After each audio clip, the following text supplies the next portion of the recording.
Oakridge was a city that embodied peace, a place where the hustle and bustle of modern life seemed to melt away. Nestled amidst rolling green hills, it was a haven of tranquility, a sanctuary where nature and urban life coexisted in perfect harmony. The air was always fresh, carrying the sweet scent of magnolias in bloom, a fragrance that seemed to whisper serenity to all who breathed it in. Birdsong filled the mornings, a harmonious chorus that echoed in the tree-lined streets, creating a symphony of nature that greeted the dawn. Life flowed at a leisurely pace in Oakridge, where the concept of time seemed to stretch, allowing moments to be savoured. People were known for their warm smiles and friendly greetings, a testament to the close-knit community that thrived here. There was a strong sense of community that was evident in the bustling local markets and the laughter that spilled out from cosy cafes, where friends gathered to share stories and create memories. Evenings were painted with hues of orange and purple as the sun dipped behind the hills, casting long shadows across the peaceful town, a daily reminder of the beauty that enveloped Oakridge.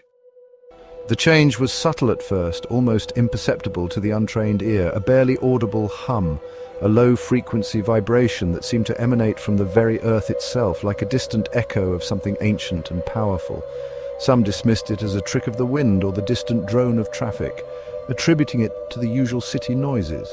Others, more sensitive to their surroundings, felt a prickle of unease, a sense that something was not quite right. The hum grew stronger with each passing hour, becoming an ever-present background noise that was impossible to ignore. It wormed its way into the subconscious, a constant unsettling presence that gnawed at the edges of awareness. Conversations were punctuated by pauses, as people strained to listen to the unfamiliar sound, their words trailing off into silence. The laughter in the cafes seemed a little less carefree, a little more strained, as if everyone was waiting for something to happen, something they couldn't quite name. The sky, once a bright cerulean, took on a sickly yellowish hue. The birds, as if sensing the impending doom, fell silent. The hum, no longer a mere whisper, had escalated into a deafening roar. Panic started to set in. The once peaceful streets of Oakridge were now choked with fear. Mothers clutched their children, their faces etched with worry. Men stood in tight groups, their hushed whispers betraying their growing anxiety. The idyllic facade of Oakridge had shattered, replaced by a palpable sense of dread. When the heavens split open, it was a day like any other, the city bustling with life, unaware of the impending doom. Then it happened. With a sound like 1,000 thunderclaps, the sky ripped open. The air was filled with an electric charge, a sense of foreboding that gripped every soul. A jagged, fiery tear appeared above the city, splitting the heavens in two. The sky seemed to bleed fire, casting an eerie glow over the urban landscape. From this abyss poured a darkness so profound, so absolute, that it seemed to consume the very light itself. The city was plunged into an unnatural night, a darkness that swallowed hope. And from that darkness they emerged. Creatures born of nightmares, entities that defied the very essence of reality. Grotesque, nightmarish creatures with eyes that burned with infernal fire. Their gaze alone could freeze the bravest of hearts. Their limbs were twisted and gnarled, their bodies a grotesque mockery of life.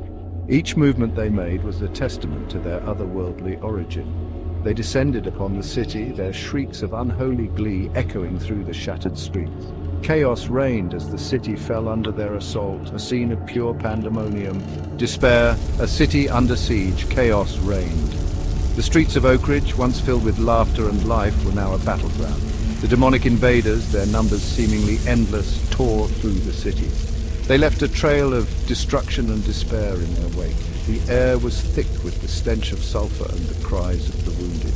Buildings crumbled, reduced to rubble by the raw power of the invaders. The very air crackled with a malevolent energy, a testament to the unholy force that had been unleashed upon Oakridge. But even in the face of overwhelming terror, the spirit of Oakridge refused to be extinguished.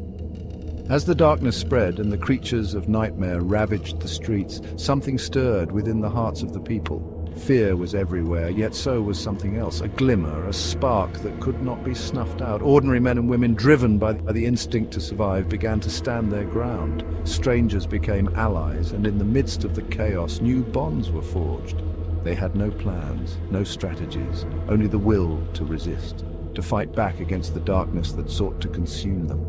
Amidst the shadows, they found strength in their defiance, in the refusal to bow to fear. This was not the end, it was the beginning. A test of courage, of spirit, and of hope against all odds.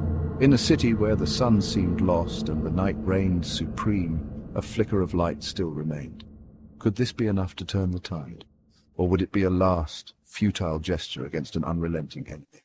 Prepare for a Chapter 1, the beginning of the end. The battle for Oakridge is far from over, and the true fight has only just begun.